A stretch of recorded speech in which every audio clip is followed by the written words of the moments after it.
ஜனாதிபதி ரணில் விக்ரமசிங்க அவர்கள் நேற்றைய தினம் இலங்கை மக்களுக்கு ஒரு உரையாற்றியிருக்கின்றார். அதில் 2022ஆம் ஆண்டு கடன் செலுத்த முடியாத வங்குரோத்தாக இருந்த இலங்கை நாடு இப்பொழுது 2024ஆம் ஆண்டில் உலக நாடுகள் நம்பிக்கை வைக்கக்கூடிய வகையில் அந்த விடயங்கள் கையாளப்பட்டு வருவதாக கூறுகின்றார்.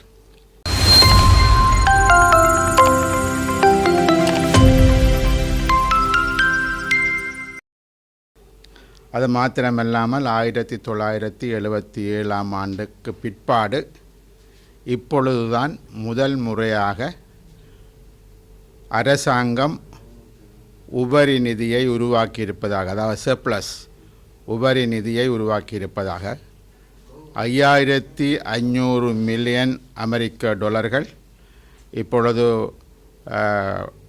வெளிநாட்டு நாணயமாக இருப்பதாகவும் குறிப்பிட்டிருக்கின்றார். அதாவது ஒரு விடயம், 1977ஆம் ஆண்டிலிருந்து இன்று வரை இந்த அரசாங்கத்திற்கு உபரி நிதியாக சர்ப்ளஸாக நிதி கிடைக்கவில்லை என்று கூறுகிற பொழுது 77ஆம் ஆண்டிலிருந்து 2009ஆம் ஆண்டு வரை இந்த நாட்டில் ஒரு யுத்தத்தை நடாத்தியது அரசாங்கம். ஒரு யுத்தத்திற்காக இந்த அரசாங்கம் செலவு செய்த தொகை என்பது ஆயுதங்கள் வேண்டுவதற்கு, ஆயுதங்கள், விமானங்கள், ஆர்ட்டிலரிகள் கொள்முதல் செய்வதற்கு மாத்திரம் 250 பில்லியன் அமெரிக்க டாலர்களை இவர்கள் செலவு செய்திருப்பதாக இந்தியாவில் இருக்கக்கூடிய ஒருவர் அவரது ஸ்டடி, அவர் அதை பற்றி செய்த ஆய்வில் அவர்கள் அதனை கண்டிருக்கின்றார்கள். இந்த 250 பில்லியன் டாலர்களை யுத்தத்தினுடைய பொருட்களை ஆமரியை கொள்வனவு செய்வதற்காக வேண்டப்பட்டது. அதனால் அளிக்கப்பட்ட தொகை அதிலும் விட பல பில்லியன்கள் அதிகமானது. ஆகவே 1977ஆம் ஆண்டிலிருந்து இன்று வரை இந்த நாட்டில் ஒரு உபரி நிதி இல்லை என்று சொல்லி சொன்னால் ஒன்று அவர் விளங்கி கொள்ள வேண்டும். இந்த நாட்டில் மிக பாரிய ஒரு பிரச்சனை இருந்தது, ஒரு பாரிய யுத்தம் நடைபெற்றது. அந்த பிரச்சனைக்கு தீர்வு காண முடியாததன் காரணமாக இந்த நாடு எவ்வளவு தூரம் இந்த நிதி நிலைமைகளில் அவதிப்பட்டது என்பதை இப்பொழுது முதல் தடவையாக நான் நம்புகின்றேன் ஏதோ ஒரு வகையில் திரு ரணில் விக்ரமசிங்க அவர்கள் ஏற்றுக்கொள்வதாக தோன்றுகின்றது. இப்பொழுது இன்னும் ஒரு விடயத்தை அவர் சொல்லுகின்றார் என்று சொன்னால், இலங்கை இதற்கு முன்பாக 16 தடவை சர்வதேச நாணய நிதியத்திடம் கடன் வேண்டியிருக்கின்றது. கடன் வேண்டுவதனுடைய காரணம் என்ன? நாட்டினுடைய பொருளாதாரத்தை அபிவிருத்தி செய்வதற்கு. ஆனால் 16 முறை கடன் வேண்டியும் அந்த கடன் தொகையில் தோல்வியில் முடிந்ததாக அவர் நேற்றைய தினம் ஒப்புக்கொண்டிருக்கின்றார். 16 முறை சர்வதேச நாணய நிதியத்திடம் கடன் வாங்கி நாங்கள் தோல்வி அடைந்தோம். அதாவது ஒவ்வொரு முறையும் அபிவிருத்திக்காக வாங்கிய பணம் சரியான முறையில் செலவு செய்யப்படாமல் நாங்கள் தோல்வியை சந்தித்தோம். இப்பொழுதுதான், அதாவது இந்த நாடு நிதி நிலையில் வங்குரோத்தடைந்ததாக, வெளிநாட்டு கடன்களை செலுத்த முடியாது என்று 2022ஆம் ஆண்டு அறிவிக்கப்பட்ட பின்னர் உங்கள் எல்லோருக்கும் தெரியும், இப்பொழுது IMF சர்வதேச நாணய நிதியம் இலங்கை அரசாங்கத்திற்கு நிதி உதவி செய்கின்றது. அவை இப்பொழுது செய்யப்பட்ட நிதி உதவியின் காரணமாக நாங்கள் வெற்றியடைந்திருக்கிறோம். முன்னரே மாறில்லாமல் எப்படி வெற்றியடைந்திருக்கிறோம்? சர்வதேச நாணய நிதியம் சொன்ன சகல நிபந்தனைகளையும் தாங்கள் நிறைவேற்றுவதாக கூறுகிறார்கள். என்ன நிபந்தனைகள்? உங்களுக்கு வரிகளை கூட்டுவது, மக்களுக்கு வாழ்க்கை செலவை அதிகரிப்பது, மக்களுக்கு மேல் சுமைகளை சுமத்துவது, வரிகளை கூட்டுவதனூடாக தங்களது இருப்பை, நாணய இருப்பை அதிகரித்து கொள்வது. ஆகவே இப்பொழுது அவர்கள் செய்த அந்த வெற்றி என்பது என்னவென்று சொன்னால், இந்த நாட்டில் இப்பொழுது 60% மேற்பட்டோர் வறுமை கோட்டுக்கு கீழே போயிருக்கிறார்கள். அந்த 60% கீழ் வறுமை கோட்டுக்கு கீழ் போனதுக்கான முக்கியமான காரணம் என்னவென்றால், இலங்கையினுடைய பொருளாதாரம் அவ்வாறான ஒரு நிலைக்கு போயிருக்கிறது. இவர்களுடைய வரிகளும் விலையேற்றங்களும் மக்களுக்கு சாப்பாட்டு உணவுப் பொருட்களையே கொள்வனவு செய்ய முடியாத நிலைக்கு இந்த நாட்டை அவர்கள் இட்டுச் சென்றிருக்கிறார்கள். 60% மேல் வறுமை கோட்டுக்கு போனது ஐநா சபையும் ஏற்றுக்கொண்டிருக்கிறது சொல்லியிருக்கிறார்கள். ஆகவே இதை ஒரு வெற்றியாக ஜனாதிபதி பிரகடனப்படுத்துவது ஒரு என்னென்னு சொல்வது அருவருக்கத்தக்க ஒரு விடயமாகத்தான் தோன்றுகின்றது. இந்த அவருடைய வெற்றி என்பது குறைந்தபட்சம் அவர் 3 நேர சாப்பாட்டை உண்பதற்கான வழிவகை ஏற்படுத்தப்பட்டிருந்தால் அவர் கூறுவதில் ஒரு வெற்றி இருப்பதாக நாங்கள் பார்க்கலாம். ஆனால் 3 வேளை சாப்பாட்டுக்கே உணவில்லாத நிலைமைகள் தான் சகல இடங்களிலும் இலங்கை முழுக்க அவ்வாறான நிலைமை இருக்கின்றது. இப்பொழுது இன்னும் ஒரு விடயத்தை கூறுகின்றார். என்னென்று சொல்லி சொன்னால் 70% இருந்த பணவீக்கம் என்பது இப்பொழுது 9% வீழ்ச்சி அடைந்திருக்கின்றதுன்னு கூறுகின்றார். 9% வீழ்ச்சியடைந்தால், பணவீக்கம் வீழ்ச்சியடைந்திருந்தால் பொருட்களின் விலைகள் குறைந்திருக்க வேண்டும். ஏதாவது பொருட்களின் விலைகள் குறைந்திருக்கிறதா என்று கேட்டால் எந்த பொருட்களின் விலையும் குறைவடைந்ததாக தெரியவில்லை. நாங்கள் ஒரு வீடு கட்டுவதாக இருந்தால் அது சிமெண்டாக இருக்கலாம், கல்லாக இருக்கலாம், மண்ணாக இருக்கலாம், கம்பியாக இருக்கலாம், சகலதுமே எவ்வாறு விலை உயர்ந்ததோ அதே விலைகளில் தான் இருக்கின்றது. இதே போலத்தான் ஏனைய பொருட்களினுடைய விலைகளும் இருக்கின்றது. ஆகவே 70% இருந்து பணவீக்கம் வந்து 9% வீழ்ச்சி அடைந்திருக்குமாக இருந்தால் பொருட்களின் விலைகள் என்பது குறைந்திருக்க வேண்டும். ஆனால் பொருட்களின் விலைகள் குறையவில்லை. ஆகவே அந்த அடிப்படையில் பார்த்தால் இது என்ன பொருளாதார வளர்ச்சியை அவர் கண்டிருக்கிறார் என்று நாங்கள் பார்க்க வேண்டும். அவர் சொல்லக்கூடிய ஒரு விடயம் என்ன, உலக நாடுகள் நம்பிக்கை வைக்கக்கூடிய அளவுக்கு தாங்கள் அதாவது அந்த இப்பொழுது உள்ள நிலவரத்தை தான் மாற்றியிருப்பது, அதாவது தொடர்ந்து கடன் வேண்டுவதற்கு உலக நாடு நாங்கள் கடனை திருப்பி செலுத்துவோம். இப்பொழுது பார்த்தீங்கள் என்று சொல்லி சொன்னால் இப்போ இருக்கக்கூடிய கடன் ஏறத்தாழ 97 பில்லியன் அமெரிக்க டாலர்கள் அவர் கடனாக உள்நாட்டிலும் வெளிநாட்டிலும் செலுத்தப்பட வேண்டும். நேற்றைய தினம் பிரான்சினுடைய பாரிஸ் நகரத்திலும் சீனாவிலும் 2 அக்ரிமெண்ட், அதாவது அந்த அக்ரிமெண்ட் என்னென்னு சொல்லி சொன்னால் கடனை செலுத்துவதற்கான ஒரு மறுசீரமைக்கப்படுதல், அதாவது உடனடியாக செலுத்த வேண்டிய கடன்கள் 228ஆம் ஆண்டுக்கும் 243ஆம் ஆண்டுக்கும் இடையில் அந்த கடன் கொடுக்கலாம். அந்த கடன் கொடுப்பது என்பது அதற்கான வட்டி வீதம் சில சமயங்கள் குறைக்கப்படலாம், கால எல்லைகள் நீடிக்கப்படலாம். இப்படியாக அதனூடாக இலங்கை அரசாங்கத்திற்கு மேல் இப்பொழுது ஒரு நம்பிக்கை வந்திருக்கிறது, எங்களுக்கு மூச்சு விடுவதற்கு நேரம் இருக்கிறது என்று கூறப்படுகிறது. ஆனால் உண்மையாகவே என்னென்று சொல்லி சொன்னால் இந்த கடன் வேண்டுவதற்காக தான் ஒரு கட்டித்தனமான கடன் வேண்டக்கூடிய ஒரு ஆள் என்று தன்னை நிரூபித்திருக்கிறார் என்று தான் அவர் கூறுகின்றார். ஆனால் இந்த நாட்டிற்கு இந்த கடனில் இருந்து மீள வேண்டுமாக இருந்தால் நிச்சயமாக முதலாவதாக வெளிநாட்டு ஏற்றுமதிகள் என்பது அதிகரிக்கப்பட வேண்டும். வெளிநாட்டு நாணயங்கள் உள்ளுக்கு வர வேண்டும்.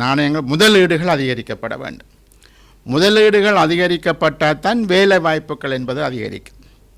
வேலை வாய்ப்புகள் அதிகரிக்கப்படுகிற பொழுதுதான் மக்களினுடைய சுமைகள் கொஞ்சம் குறைவாக இருக்கக்கூடிய சூழ்நிலைகள் ஏற்படும். ஆனால் இப்பொழுது அவர் செய்திருக்கக்கூடிய வேலையெல்லாம் என்னவென்றால், இங்கு வேலை செய்பவர்களையே நோப்பே லீவ் எடுத்து 5 வருஷத்துக்கு நோப்பே லீவு கொடுத்து நீங்கள் உலகம் எங்கேயும் போயிட்டு உழைச்சி கொண்டு கவர்மெண்ட்டுக்கு நீங்கள் பேங்குக்குள்ளால் காசு அனுப்புங்கோ, அது உண்டியெல்லாம் அனுப்பக்கூடாது, பேங்குக்குள்ளால் காசு அனுப்புங்கன்னு சொன்னால் தான் அவர் செய்திருக்கிற வேலை.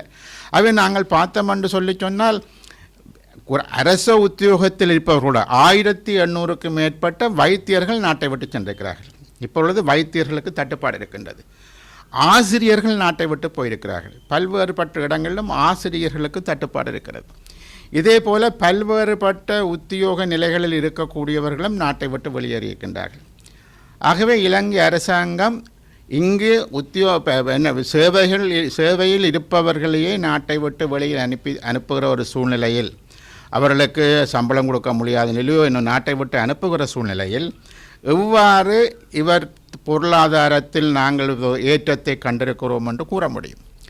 நேற்றைய அவரது பேச்சை நாங்கள் ஒட்டுமொத்தமாக பார்க்கின்ற பொழுது ஒரு விதமான மிரட்டல், அதாவது நான் ஒருதன்தான் இந்த பொருளாதாரத்தை சீர் செய்ய முடியும், எனக்கு ஒரு பாராளுமன்ற உறுப்பினர் இல்லை, நான் ஒரு தனியாள்.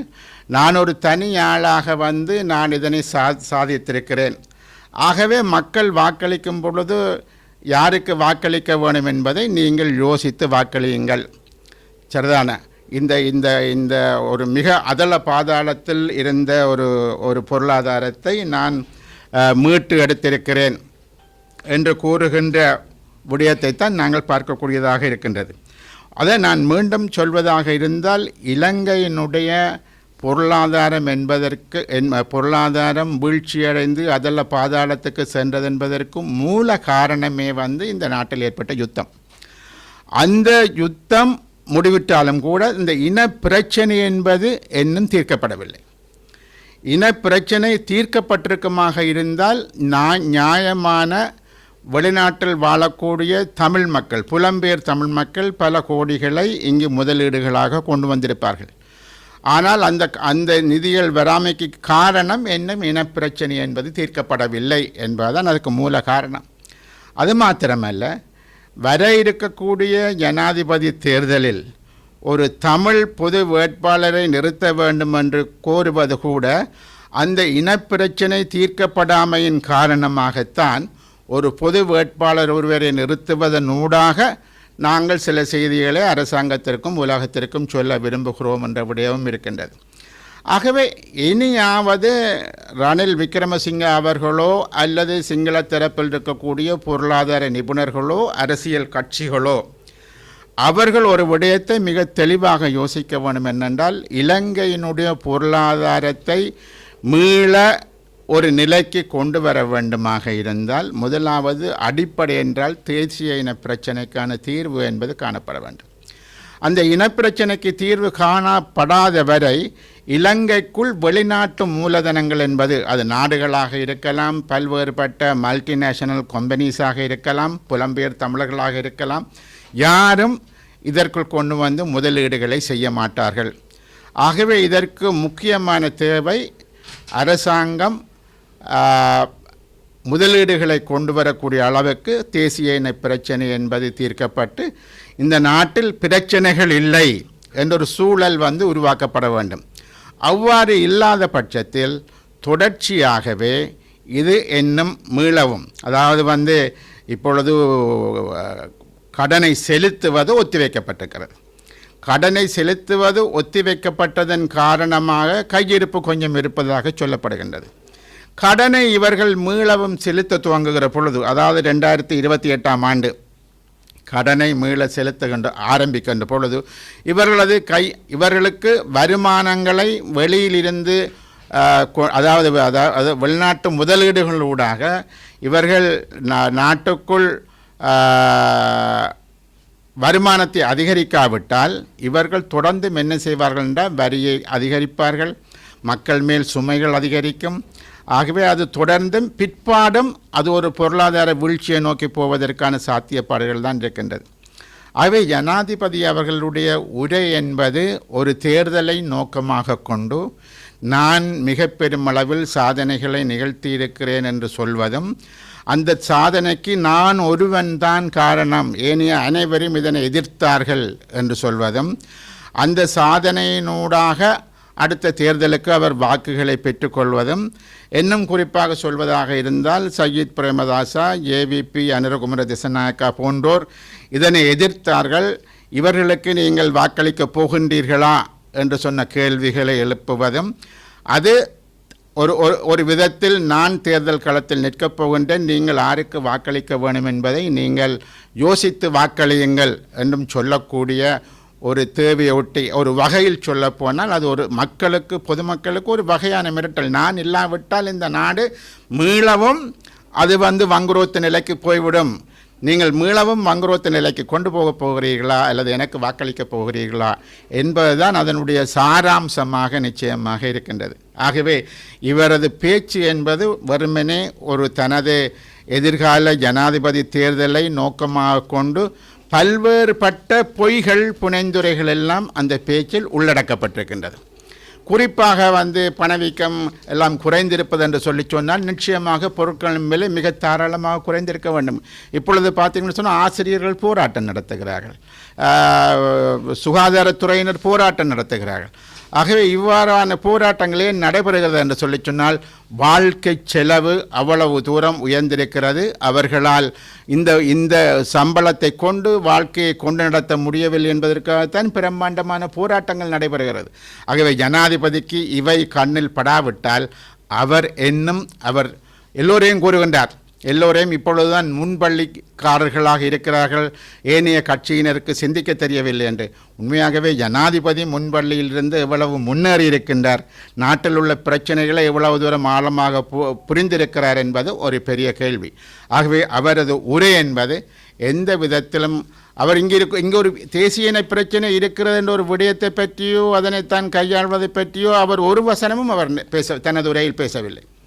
ஆகவே இந்த பொருளாதார வளர்ச்சி என்பதிலும் கூட அவர் இப்பொழுது கியூ இல்லை, கடன்கள் வேண்டி நாட்டை அவர் ஒரு கியூ வரிசை என்ற முறைமையை மாற்றி அமைத்திருக்கிறார் என்பதை தவிர மிகுதி அனைத்துமே நிச்சயமாக மிக மோசமான நிலையில்தான் இன்னும் நாட்டை வைத்திருக்கின்றார் என்பதுதான் உண்மையான விடயம். ஆகவே அவரது பேச்சு என்பது வெறுமனே ஏதோ ஒரு வகையில் எதிர்க்கட்சிகளை விமர்சித்து தனது சாதனைகளை புரிந்திருக்கிறேன் என்று காட்டுவதற்கு முயற்சிக்கின்றார். நிச்சயமாக சாதனை இல்லை, அவரது பல விடயங்கள் மக்களுக்கு பல்வேறுபட்ட வேதனைகளைத்தான் கொடுத்திருக்கிறேன் என்றுதான் அதனுடைய அடிப்படை என்று நான் கருதுகின்றேன். நன்றி.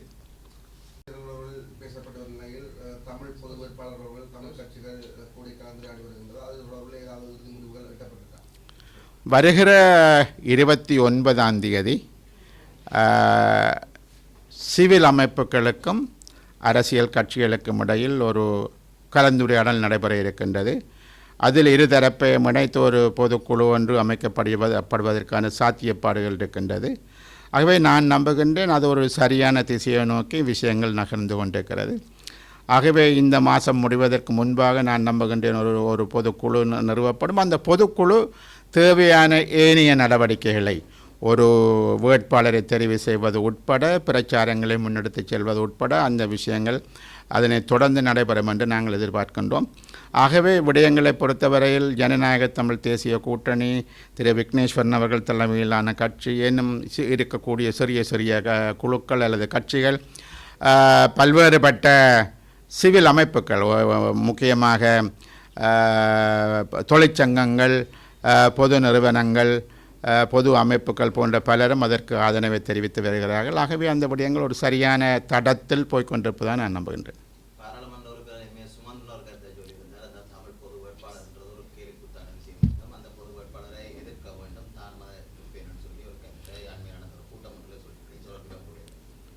எனக்கு அவர் பாராளுமன்ற ஒரு பொது வேட்பாளரை எதிர்ப்பேன் என்று அவர் கூறுகிறதுக்கான காரணங்களை அவர் சரியான முறையில் பட்டியலிடவில்லை. எதிர்ப்பேன் அது ஒரு பிழையான விடயம் என்று கூறுகிறார். ஏன் பிழையான விடயம் என்பதை முதலாவது அவர் தெளிவுபடுத்த வேண்டும். என்னென்ன காரணங்களுக்காக இது பிழையான விடயம்? ஒரு தரப்பில் சொல்லப்படும் மக்கள் வாக்களிக்க மாட்டார்கள், இது தோற்று போய்விடும், ஆகவே தோற்று போனதுக்கு நாங்கள் காரணமல்ல என்பதை தெளிவுபடுத்த நான் மக்கள் மத்தியில் போய் பிரச்சாரம் செய்ய போகிறேன் என்ற விதத்தில் அவர் சொல்கின்றார். முதலாவதாக, கடந்த காலத்தில் தமிழ் மக்கள் வடக்கு கிழக்கில் நீங்கள் கடந்த காலத்து வாக்களிப்பு எடுத்து பார்த்தீர்களானால் எங்களுக்கு எதிராக யுத்தம் புரிந்து தளபதியாக இருந்த சரத் பொன்சேகாவுக்கு நாங்கள் வாக்களித்திருக்கிறோம். அதற்கு பிற்பாடு மைத்திரிபால ஸ்ரீசேனாவுக்கு நாங்கள் வாக்களித்திருக்கிறோம். அதற்கு பிற்பாடு சஜித் பிரேமதாசாவுக்கு வாக்களித்திருக்கிறோம். நீங்கள் வாக்களித்த வடக்கு கிழக்கு இலங்கை படத்தை எடுத்து போட்டீங்கள் என்று சொல்லி சொன்னால் இந்த வடக்கு கிழக்கு எல்லாம் இவர்களுக்கு வாக்களித்திருக்கிறது. எப்படி வாக்களித்தார்கள்? தமிழ் தேசிய கூட்டமைப்பு கேட்டுக்கொண்டதற்கிணங்க வாக்களித்தார்கள். இவ்வாறு எங்களுக்கு எதிராக யுத்தம் புரிந்தவர்களுக்கெல்லாம் நாங்கள் வாக்களித்திருக்கிறோம் என்று சொல்கின்ற பொழுது நான் கேட்கின்றேன், தமிழ் மக்களின் உரிமைகளை பெற்றுக்கொள்வதற்கு இந்த ஜனாதிபதி தேர்தல் என்ற களத்தை நாங்கள் பாவிப்பதற்காக ஒரு தமிழ் வேட்பாளரை நிறுத்துகிற பொழுது தமிழ் மக்கள் ஏன் அதற்காக வாக்களிக்க மாட்டார்கள், நாங்கள் தோற்றுப்போவோம் என்று சொல்வதனுடைய பொருள் என்ன? ஏன் சிங்கள தரப்புகளுக்கு வாக்களிக்கக்கூடிய எங்களது மக்கள், நான் கேட்கின்றேன் ஒரு பொது வேட்பாளருக்காக ஏன் அந்த பொது வேட்பாளர் என்ற விடயத்தை நாங்கள் சொல்லுகின்ற பொழுது அவர்கள் நிச்சயமாக பொது வேட்பாளருக்கு வாக்களிப்பார்கள். ஆகவே வாக்களிக்க மாட்டார்கள் என்று சொல்வது, வாக்களிக்க கூடாது என்று சொல்வதுதான் அவருக்கு அந்த தேவையாக இருக்கின்றது. என்னை பொறுத்தவரையில் திரு சுமந்திரன் அவர்களுக்கு வேறு நிகழ்ச்சி நிரல்கள் இருக்கிறது. அவர் வாக்களிக்க மாட்டார்கள் என்று சொல்வதனுடைய முக்கிய நோக்கம் தனது நிகழ்ச்சி நிரல் இதனால் பாதிக்கப்பட்டுவிடும். ஆகவே அதற்கு முன்பாக தான் விரும்பியவாறு இல்லாமல் போனால் அவரது நிகழ்ச்சி நிரல் பாதிக்கப்படலாம். அவர் சில சமயம் சஜித் பிரேமதாசாக்கோ அல்லது அனுரகுமார திசனா யாருக்காவது வாக்கு கொடுத்திருக்கலாம் பல்வேறுபட்ட. ஆகவே அவரை பொறுத்தவரையில் 6வது ஒரு சிங்கள வேட்பாளருக்கு வாக்களிக்க வேண்டும். ஆனால் கடந்த காலங்களில் நாங்கள் அப்படி வாக்களித்தோம். ஆனால் நாங்கள் ஏமாற்றப்பட்டோம். நாங்கள் எந்த விடயங்களையும் அவர்கள் செய்யவில்லை. ஆகவே பொது வேட்பாளர் என்று சொன்ன ஒரு தேவை இருக்கிறது. சுமந்திரனுக்கு அது புரியாது என்பதல்ல, சுமந்திரனுக்கு அது தெரியும். ஆனாலும் அவர் சொல்லுகிறார் என்ன, இது ஒரு விஷமத்தருவன பரீட்சை, இது ஒரு கோமாளித்தனம். ஆக நான் அவர் பேசிய பேச்சை நான் ஊடகங்களில் பார்த்திருக்கிறேன், சமூக வலைத்தளங்கள். அவ்வளவு ஆக்ரோஷமாக ஒரு மிக மோசமான வார்த்தைகள், இது ஒரு கோமாளித்தனமானது, விஷப்பரீட்சை என்று சொல்வதெல்லாம் நிச்சயமாக அது சரியான ஒரு பாஷை அல்ல என்று சொன்னால், இதனை இப்பொழுது பல்வேறுபட்ட அரசியல் கட்சிகள், சிவில் சமூகங்கள் கூடி பேசி சரியா பிழையா என்பதை ஆராய்ந்து அதன் முடிவில் தான் நாங்கள் ஒரு முடிவுக்கு வருகிறோம். ஆனால் இவர் தனித்து நின்று கொண்டு இதனை ஒரு கோமாளி கூத்தென்று சொல்வதற்கு ஒரு அடிப்படை காரணங்களில் ஒரு விடயம் மாத்திரம்தான் நான் மீண்டும் சொல்வேன். அவருக்கென்று தனித்துவமான நிகழ்ச்சி நிரல் இருக்கிறது. இந்த முயற்சி என்பது அவரது நிகழ்ச்சி நிரலை குழப்பிவிடும். ஆகவே அவர் அதனை எதிர்க்கின்றார். இது அவர் ஒரு தமிழ் மக்களினுடைய ஒரு தேசிய பிரச்சனையை தீர்ப்பது என்பதிலும் விட அவரது நிகழ்ச்சி நிரலுக்கு அவர் முக்கியத்துவம் கொடுப்பதன் காரணமாகத்தான் அவர் இவ்வாறான ஒரு நிலையில் இருக்கிறார். ஆகவே முதல் அவர் யோசிக்க வேண்டும், தமிழ் மக்களினுடைய பிரச்சனையை தீர்ப்பதற்கு தான் யோக்கியவானா, தான் அதை செய்யக்கூடியவராக இருந்தால் அவர் நிச்சயமாக இவ்வாறான கருத்துக்களை முன்வைக்க மாட்டார். இவர் எங்களுக்கு சொல்லட்டும் என்று சொன்னால், கடந்த 10 வருஷமாக மஹிந்த ராஜபக்சவுடன் பேச்சுவார்த்தையில் ஈடுபட்டிருக்கிறோம். அதில் நானும் இருந்திருக்கிறேன். இவர் மைத்திரிபால சிறிசேனாவுடன் பேச்சுவார்த்தைகளை நடத்தியிருக்கிறார்கள். அவர் சஜித்தினுடைய நண்பனாக இருந்திருக்கிறார். குறைந்தபட்சம் நாங்கள் பார்க்கலாம், சஜித் பிரேமதாஸ் அவர்கள் ஒரு எதிர்க்கட்சி தலைவராக இருந்தார். எதிர்க்கட்சி தலைவராக இருந்தபோது குருந்தூர் மலை பிரச்சனை வந்தது, வடுக்கனாரி மலை பிரச்சனை வந்தது, திருகோணமலையில் கன்னியா வெந்நீரூற்று பிரச்சனை வந்தது. இவை எல்லாமே பாரிய பல பிரச்சனைகள். நான் சஜித் பிரேமதாசா என்னை யாழ்ப்பாணத்தில் சந்தித்த பொழுது நான் கேட்டேன், நீங்கள் எப்பொழுதாவது இதற்காக பாராளுமன்றத்தில் வாய் திறந்திருக்கிறீர்களா, ஒரு வசனம் பேசியிருக்கிறீர்களா? இது உங்களுக்கு தெரியவில்லையா? நீங்கள் எதிர்க்கட்சி தலைவர் சிங்கள மக்களுக்கு மாத்திரமா, ஒட்டுமொத்தமான நாட்டுக்குமான எதிர்க்கட்சி தலைவரா? அவரால் அதற்கான எந்த பதிலையும் சொல்ல முடியவில்லை. ஆகவே நாங்கள் என்னென்று சொல்ல சுமந்திரன் சொல்லட்டுக்கும், யாருக்கு வாக்களிக்க வேணும்? சஜித்துக்கா அப்படின்ற என்ன காரணத்துக்காக, அல்லது ரணிலுக்கா அப்படின்ற அது என்ன காரணத்துக்காக, அல்லது அனுரகுமார திசனாக்கா என்ற அவர்கள் தான் போய் வழக்கு போட்டு வடக்கு கிழக்கு பிரிக்கப்பட வேண்டும் என்ற விஷயத்தை செய்தவர்கள். யாருக்கு வாக்களிக்க சொல்கிறார்கள்? இவர்கள் வருவதன் மூலம் என்னத்தை சாதிப்பார்கள்? அவைய தேர்தல் விஞ்ஞாபனம் வரட்டும், பார்க்கலாம். தேர்தல் விஞ்ஞாபனத்தில் என்னவும் வரலாம். தேர்தல் விஞ்ஞாபனத்தில் வருவதெல்லாம் நிறைவேற்றியதாக இந்த நாட்டில் என்ன வரலாறு இருக்கிறது? ஆகவே என்னை பொறுத்தவரையில் சுமந்திரனுக்கு தனிப்பட்ட முறையில், தமிழரசு கட்சி கண்டு கூட இல்லை, சுமந்திரனுக்கு தனிப்பட்ட நிகழ்ச்சி நிரல் இருக்கிறது. அதை ஒரு தமிழரசு கட்சியினுடைய நிகழ்ச்சி நிரலாக மாற்ற விரும்புகிறார். பாவங்கள், தமிழரசு கட்சிக்குள் எல்லாரும் வாய்மூடி மௌனிகளாக பார்த்து கொண்டிருக்கக்கூடிய ஒரு துப்பாக்கியமான நிலையும் இருக்கிறது. அதனை அவர் தனக்கு சாதகமாக பயன்படுத்தி கொள்கின்றார். ஆனால் எல்லோரும் அப்படி என்று நான் சொல்ல மாட்டேன். நிச்சயமாக அவருக்கு எதிராகவும் இந்த தமிழ் தேசியத்தில் நம்பிக்கை இருக்கக்கூடிய தமிழிசை கட்சிக்காரர் அனைவரும் நிச்சயமாக அதற்கு எதிராக செயற்படுவார்கள் என்பது மாத்திரமல்ல, அது தமிழரசு கட்சியுடன் நிற்கக்கூடிய மக்களாக இருக்கலாம், அல்லது அகில இலங்கை தமிழ் காங்கிரசுடன் நிற்கக்கூடிய மக்களாக இருக்கலாம். இவர்கள் எல்லோருமே தமிழ் தேசியத்தின் மேல் பற்றுள்ள பொதுமக்கள். ஆகவே நான் சொல்கின்றேன், இவர்கள் என்னதான் தலகுத்து காரணமாக நின்றாலும் கூட அவர்கள் ஒரு தமிழ் பொது வேட்பாளருக்கு வாக்களிப்பார்கள் என்பதை சுமந்திரன் புரிந்து கொள்வார். எல்லாருக்கும் ஆசைகள் வருவது போவது இயல்பானது. அப்படி அவர்களுக்கும் வந்துட்டு போகலாம்.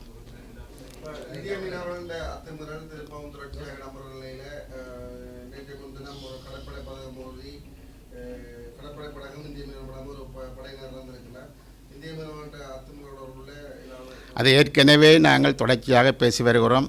அது என்ன காரணத்துக்காக இலங்கை அரசும் இந்திய அரசும் அந்த விடயத்தை பிற்போட்டு கொண்டே வருகிறார்கள். ஒரு சரியான முறையில் பேச்சுவார்த்தைகளை நடாத்தி உண்மையாகவே இதற்கு தீர்வுகளை காண முடியும். ஆனால் இந்த விடயத்தை பொறுத்தவரையில் 2 அரசுகளும் வேறு வேறு எத்தனையோ விடயங்களை பேசுகிறார்கள். ஆனால் இந்த விடயத்துக்கு அவர்கள் முக்கியத்துவம் கொடுப்பதாக இல்லை. சில சமயம் அந்த முக்கியத்துவம் கொடுப்பது என்பது அரசியல் ரீதியாக இந்தியாவில் பிரச்சனைகளை உருவாக்கும் என்று அவர்கள் யோசிக்கலாம். அதேபோல் இலங்கையிலும் இவர்களும் வாய மூடி மௌனிகளாக கொஞ்சம் பேரை அரெஸ்ட் பண்ணுவது, தொடர்ந்து உத்தரவுகளை கொடுப்பதென்று யோசிக்கலாம். ஆகவே இன்றைக்கு அந்த நிலைமைகள் மேலே சென்று ஒரு கடற்படை சிப்பாய் சாகிற அளவுக்கு நிலைமைகள் போயிருக்கிறது. ஆகவே நிச்சயமாக நான் திரும்பவும் நாங்கள் அனைவரும் கேட்டுக்கொள்வதெல்லாம் இது ஒரு முக்கியமான பிரச்சனை. ஆயிரக்கணக்கான எங்களுடைய மீனவ தோழர் நண்பர்களுடைய பிரச்சனை. இந்த பிரச்சனை என்பது தீர்க்கப்பட வேண்டும். இது அவர்களே கூறுவது போல இலங்கை அரசாங்கம் இந்திய அரசாங்கம் பேசி இதற்கு ஒட்டுமொத்தமான ஒரு தீர்வை கொண்டு வர வேண்டும். ஆகவே நான் நினைக்கிறேன் அதுக்கு விரைந்து நடவடிக்கை எடுக்க வேண்டும். அந்த விரைந்து நடவடிக்கை எடுக்க வேண்டியதில் முக்கிய பங்கு அமைச்சருக்கு இருக்கிறது. ஆகவே அமைச்சரும் எல்லோரும் வாங்குவோம், நாங்கள் போய் தமிழ்நாட்டுடன் பேசுவோம் என்ற விஷயமே இது கிடையாது. இது டெல்லியில் மத்திய அரசாங்கத்துடன் பேச வேண்டியது. ஆகவே எங்களது இது சம்பந்தமான கடற்தொழில் அமைச்சர் நிச்சயமாக ஜனாதிபதியுடன் பேசி இதற்கு ஒரு சரியான தீர்வினை பெற்றுக்கொள்வதற்கு அவர் முயற்சிகளை மேற்கொள்ள வேண்டும்.